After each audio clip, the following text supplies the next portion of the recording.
Installez-vous confortablement sur votre chaise. Parce qu'aujourd'hui, on va utiliser des tactiques de guerre pour fabriquer un objet insupportable. Je vais faire de l'ingénierie inverse sur une sirène industrielle. Pour être clair, certains chez Manual do Mundo n'y croyaient pas et pensent que ça va mal finir. L'un de ceux qui pensent que ça ne va pas marcher, c'est moi, parce que j'ai déjà vu le personnel tester, j'entends déjà tout ça. Gratter, impression 3D, démonter, ça ne va pas marcher. Cette chose magnifique que j'ai dans la main est une sirène électromécanique. Elle semble très ancienne, peut-être 60 ou 70 ans, et servait probablement en usine. Je l'ai achetée aux enchères pour environ 200 reis. D'occasion bien sûr, mais neuve, une sirène similaire vaudrait environ 1000 reis. Je ne savais pas trop quoi en faire à l'achat. Mais ensuite, on a fait cette vidéo pour montrer pourquoi la sirène de l'ambulance devient plus aiguë quand l'ambulance s'approche de nous. Alors on a mis ça sur le toit d'une voiture, on l'a attachée, on est allé sur une piste d'essai, et cette sirène est restée allumée pendant environ 40 minutes. C'est là qu'elle n'a malheureusement pas tenu le coup et qu'elle est tombée en panne. Mais si tu penses que dedans que je vais démonter cette sirène pour voir ce qu'il y a à l'intérieur et ensuite réparer son moteur, non. On va faire bien mieux que ça. Ce que je vais faire aujourd'hui s'appelle de l'ingénierie inverse. Qu'est-ce que ça veut dire ? Ça veut dire que quelqu'un prend un équipement qu'il n'a pas lui-même construit. Ensuite, cette personne observe, démonte vraiment, pour comprendre comment ça a été fabriqué, pour en construire un autre, ou peut-être pour récupérer une technologie qui s'y trouve et que vous ne connaissez pas encore, ou pour fabriquer une machine qui produit cet équipement. Comme vous l'imaginez, cela sert beaucoup en temps de guerre. Ainsi, l'ennemi capture un équipement contenant de nombreuses technologies inconnues. Il le démonte et fabrique ses propres équipements à partir de celui-ci. Un cas classique d'ingénierie inverse en temps de guerre. C'était avec un avion, le B-29, et c'est lui qui a largué les bombes atomiques sur Hiroshima et Nagasaki. C'était un avion américain, et l'Union soviétique y a eu accès pour fabriquer le Tupolev Tu-4. Regarde comme quelle coïncidence qu'ils se ressemblent autant.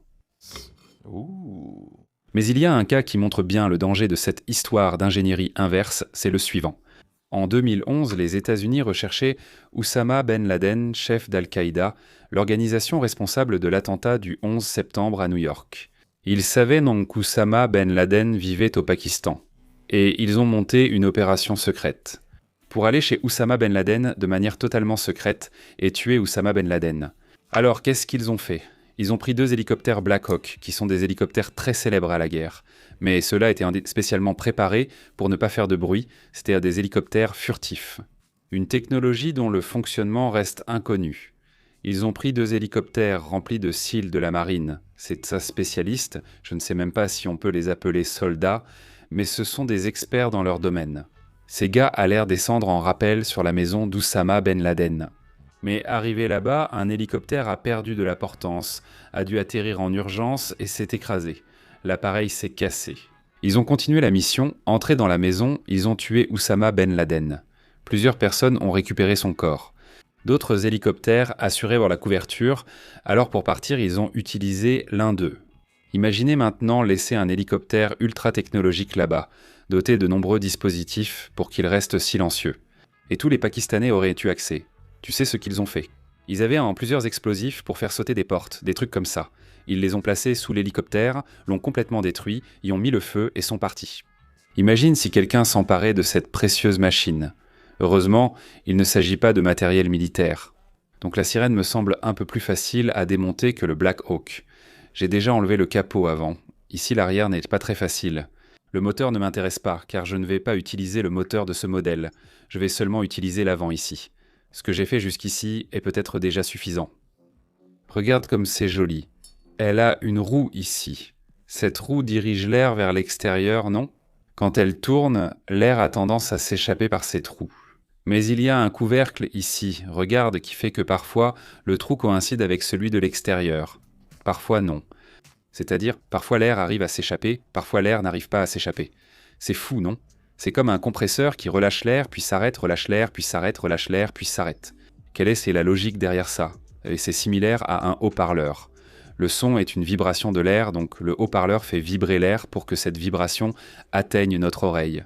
Pour cela, la membrane du haut-parleur pousse l'air. Ici, dans ce cas, on a une machine qui, en quelque sorte, crache l'air par petits morceaux, un peu comme si c'était un haut-parleur qui poussait. Et bien sûr, je ne fais pas ça ici sans avoir étudié un peu avant. Donc on a construit ce truc pour vous montrer ce principe. Ceci est pratiquement une sirène musicale. Chaque note de musique a un nombre de vibrations par seconde, n'est-ce pas? Elle a des hertz spécifiques. Si c'était un haut-parleur, par exemple, c'est le nombre de fois que le haut-parleur pousse la note la plus courante, celle qu'on entend le plus. Il y a 440 Hz. Cela signifie que le haut-parleur va 440 fois en avant et en arrière. Alors, j'ai déjà programmé ceci pour avoir les notes si, la, sol, fa, mi, ré, do, comme si c'était un instrument de musique. Je pensais qu'en plaçant une perceuse ici, le bruit serait discret. Pour éviter que la perceuse dérange, j'ai installé derrière une poulie avec une courroie. Donc quand je tourne la manivelle, le disque tourne sans presque faire de bruit. Il y a un petit bruit comme ça, mais c'est bien moins fort que si c'était une perceuse. Et l'idée maintenant, c'est de souffler dans ces petits trous, et il va se passer la même chose qu'avec la sirène, n'est-ce pas? L'air va pouvoir passer à un moment et à un autre, il ne passe pas. Il passe, il ne passe pas, il passe, il ne passe pas, il passe, il ne passe pas. Ça provoque une vibration et on va obtenir des notes de musique. Enfin, c'était le plan, non? On va voir maintenant si ça marche. On va fixer le truc ici pour tester. Il faut donner de l'élan car la réduction est importante, non? Je fais quelques tours de ce côté et de l'autre ça en fait plein, d'accord? Il faudrait un autre roulement, mais cet aluminium n'est pas bien centré non plus. Allons-y.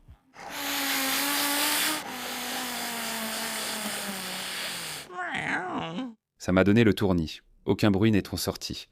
Mon souffle est trop faible pour faire du son ici. Prenons quelque chose de plus puissant pour souffler dans les trous.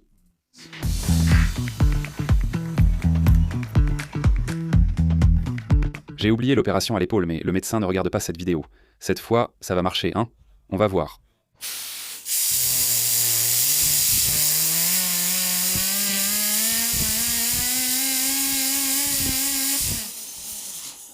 Qu'est-ce qui se passe, mince?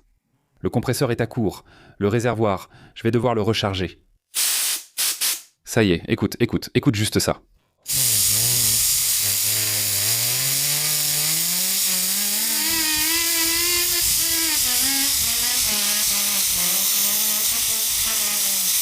C'est difficile de tourner ce truc. Allez, on va forcer un peu, vas-y.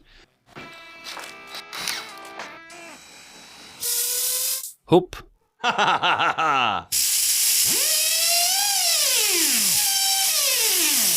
Batterie à plat, mince. Mais aujourd'hui, c'est le grand jour. Écoutez, je vous jure, ce matin, je suis allé acheter la courroie au maître. J'ai collé la courroie. J'ai fait toutes les poulies ici. On a travaillé pour dessiner ce truc au laser, mais bon, on va devoir utiliser la perceuse quand même. Allez, pour la 15e fois, commence doucement.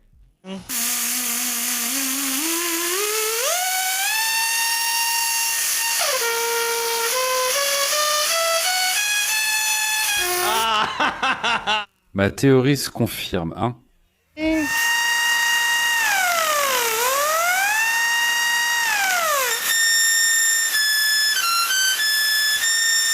Ça ne rappelle pas une sirène?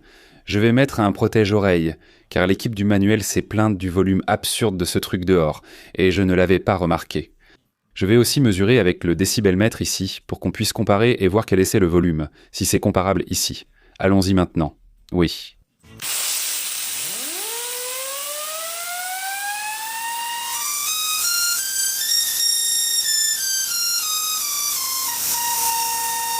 Si ça ne mérite pas un like, je ne sais pas ce qui le mérite. Tu as déjà vu un instrument de musique comme ça? Si tu n'as jamais vu ça, je likerai et m'abonnerai direct à la chaîne. Mec, c'est dingue, ça a même échappé au roulement ici. Voyons le nombre de décibels. 120,6. D'après le tableau ici, ce niveau sonore équivaut au décollage d'un avion à réaction, si tu te trouves à 7 mètres de la turbine. Je pense qu'à l'aéroport, les personnes qui restent aussi près de l'avion doivent effectivement porter des protections auditives. La question est maintenant, la sirène qu'on va fabriquer en l'imitant sera-t-elle aussi puissante? Commençons à travailler. Premièrement, il faudra tout mesurer très précisément. Je souhaite reproduire exactement, le plus fidèlement possible. Et ensuite, je m'assois à l'ordinateur et je commence à modéliser, je commence à dessiner en 3D ici, ces pièces. Je vais vous épargner tous les détails, parce qu'il y a plusieurs heures de modélisation. Voilà. J'ai commencé avec cette pièce, que je vais appeler le rotor, d'accord? La pièce qui tourne, c'est peut-être la plus importante de toutes. J'ai modélisé presque à l'identique. Si vous regardez ici, ces pales à l'intérieur, sur cette pièce, elles sont assez droites. J'ai fait un dessin un peu plus organique. Je ne sais pas si j'ai bien fait. Mon idée, c'était que l'air circule un peu mieux. Peut-être que j'ai fait une erreur ici, mais allons-y. Vous pouvez remarquer qu'il y a le même nombre de sorties ici. Il y a 6 sorties sur cette pièce. J'ai aussi créé 6 sorties ici. Et il y a un trou au milieu qui sert à placer cet axe en aluminium. Il s'adapte exactement à l'axe en aluminium. J'ai allongé un peu ce col ici autour du trou pour qu'on puisse bien le fixer sur l'aluminium. Autour de tout ça, que va-t-on avoir? Cette pièce avec ses sorties, d'où viendra le bruit? Regardons-la de plus près. C'est ça ici. Vous pouvez remarquer qu'à la sortie de l'air, il y a une sorte d'encoche, ça ressemble à une lame. Est-ce aussi tranchant ici que là-bas? Je n'ai juste pas fait cette séparation centrale, parce que j'imagine qu'elle sert plus à protéger le doigt des gens qu'à aider pour le bruit. Mais bon, il faut quand même une façade ici, non? Donc j'ai aussi fabriqué un couvercle à l'avant, et ce couvercle est ici, regarde. Il est entièrement percé de petites trous. Et elle a un support au centre, c'est pour que je puisse mettre un roulement, cette petite pièce, d'accord? Ce roulement va s'insérer ici, c'est pour maintenir l'axe bien droit. Mon axe est moins résistant que l'acier, il est plus flexible, donc il me faut un bon roulement à l'avant. Maman, crie-moi dessus. Mais Ibéré, ça devrait être une seule pièce. Pourquoi tu fais 2 pièces différentes? Parce que je dois optimiser pour l'impression 3D. Alors regarde, avec une pièce différente, je peux avoir une partie plate, aplatie, qui va sur le plateau d'impression, qui reste bien en place sur le plateau d'impression. Bon, allons-y. De l'autre côté, on aura un couvercle fermé, d'accord? J'ai également réalisé un support ici pour le roulement, qui correspond à la base du moteur. On ne fabriquera pas le moteur, car je mettrai une perceuse à la place. Voilà. Une chose que j'ai ajoutée, ce sont ces 3 petits plots. Ils servent à mettre des vis ici, pour tout aligner et fixer à la fin. En plus de ça, j'ai aussi fait une petite entretoise. C'est une toute petite pièce. Elle est là, regarde. Elle se met autour de l'axe pour ajuster le rotor à l'intérieur, afin qu'il ne bouge pas d'avant en arrière, ni ne touche les bords. Et il y a encore une chose que j'ai faite, ce sont 2 poulies dont on aura peut-être besoin. Ce sont ces pièces ici. Parce que je soupçonne que la rotation de la perceuse soit trop basse. Elle tourne très lentement par rapport à ce moteur, donc on va devoir accélérer la perceuse. Et je vais devoir faire comme un changement de vitesse de vélo ici. Allons imprimer ce truc.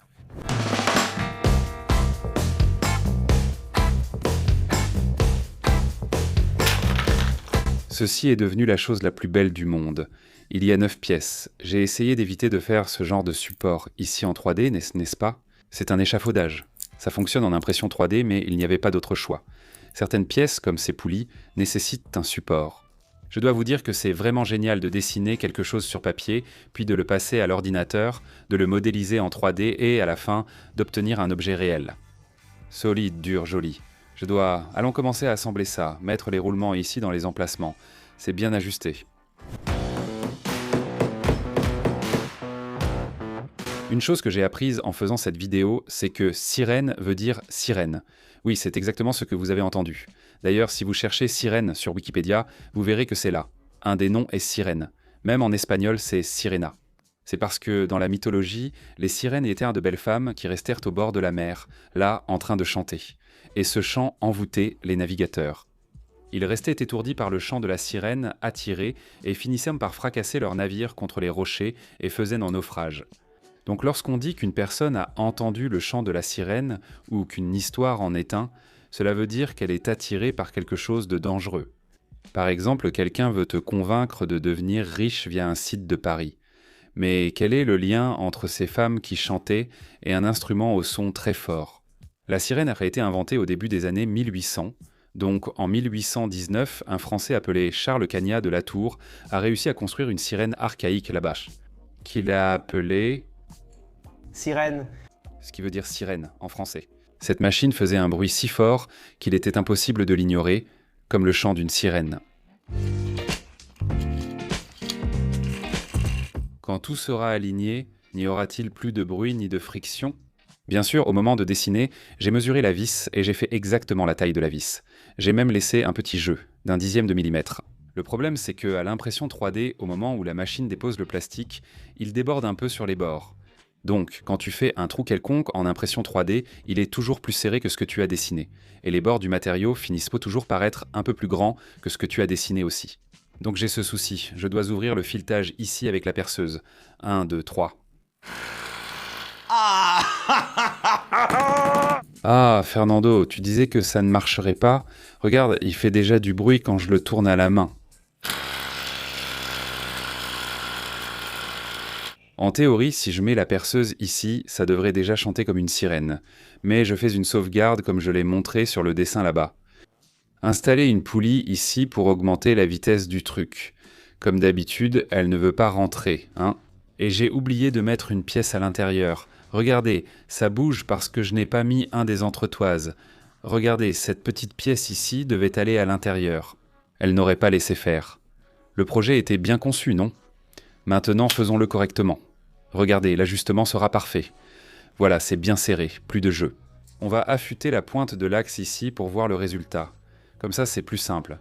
Regardez, c'est pas mal. Ça rentre, mais je dois encore réduire un peu l'axe. Oh, monsieur Osvaldo, tu es toujours devant moi, hein ? Hé !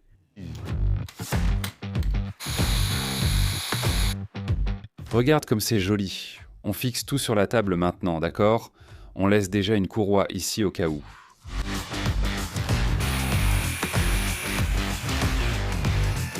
La petite machine est prête. Allons tester ce truc. Voici le projet original et ici c'est l'ingénierie inverse. Je vais commencer avec cette petite visseuse ici, qui est vraiment faible. D'ailleurs, son mandrin ne s'adapte même pas à l'axe ici.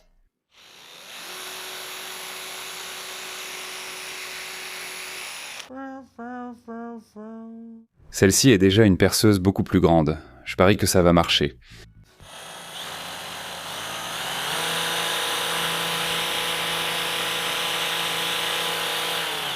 Ça a commencé à faire un peu de bruit.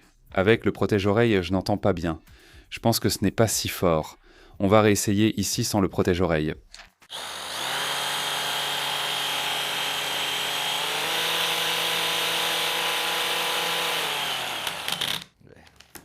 Je vais vous dire que cette perceuse est déjà toute poussiéreuse. On l'utilise rarement. Regardez, je fais déjà une bêtise parce que c'est une perceuse beaucoup plus lourde. Elle doit être branchée, mais elle est plus rapide que les autres.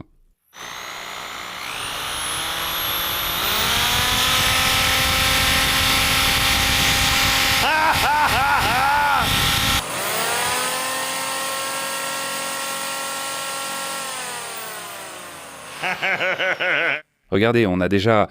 Laissez-moi débrancher ça. On a déjà une demi-sirène ici. Ça fait déjà du bruit, mais il s'est passé exactement ce que je prévoyais. Le bruit qu'elle fait, à cause de la rotation de la perceuse, n'atteint pas un ton très aigu. Elle fait vroom, elle ne peut pas aller plus haut que ça. Je vais maintenant utiliser la dernière pièce. Elle fonctionne comme le plateau du vélo et celle-ci comme la cassette. Si vous mettez un grand plateau avec une petite cassette, on multiplie la vitesse. Donc ici, je vais multiplier la vitesse de la perceuse à peu près par 3, ce qui va donner un ton beaucoup plus aigu.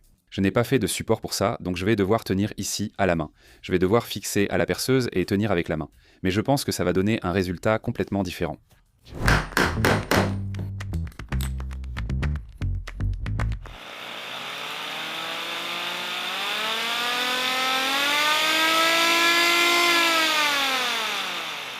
Je pense qu'il vaut mieux mettre le protège-oreille.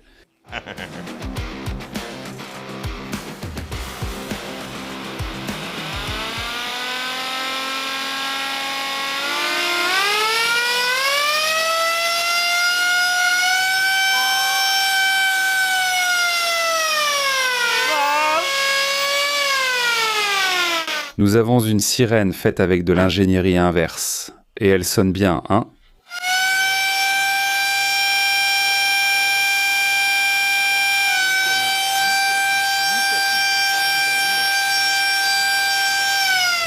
La rotation de la perceuse est de 2500 tours, non ? 2500 rotations par minute. J'ai multiplié ici par 3 à peu près, donc ça va faire environ 7000 et quelques. Sauf que la Dremel, c'est ce petit truc ici. Elle atteint 33 000 rotations par minute. Je ne sais pas si on arrivera à les fixer l'un à l'autre, mais le bruit sera sûrement plus aigu. Tu crois ?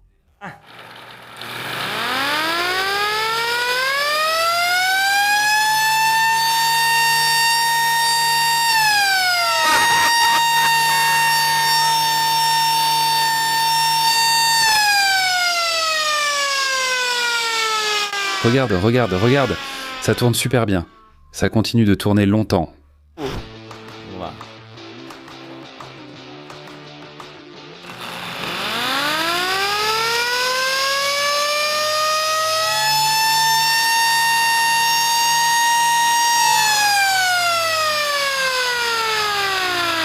« 128 décibels. Regarde à quoi ça correspond dans le monde réel, parce que juste ce chiffre, ça ne veut pas dire grand-chose. Mais c'est plus fort qu'un avion au décollage. C'est l'équivalent d'un coup de tonnerre. Après tout ça, j'ai décidé de faire autre chose ici. C'est-à-dire, au lieu de mettre la courroie sur cette poulie, je vais la mettre directement sur l'axe. L'axe est bien plus petit, donc la vitesse sera bien plus rapide. Cela va donc accélérer, non?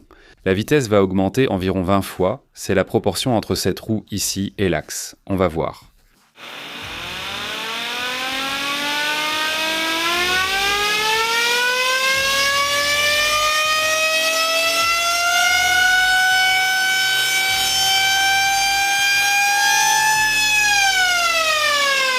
Regarde ça. Oh. Ce bruit-là, ça a marché, non? Ça a très bien marché. Ça va, ici? Nous avons prouvé que nous sommes capables de faire une rétro-ingénierie correcte, avec tout bien aligné, propre, fonctionnant parfaitement, du premier coup. Et tu as même appris ce qu'est l'ingénierie inverse. La sirène porte ce nom à cause de la créature mythologique. On n'apprend pas ça partout, hein? Ça valait bien une inscription au manuel du monde, non?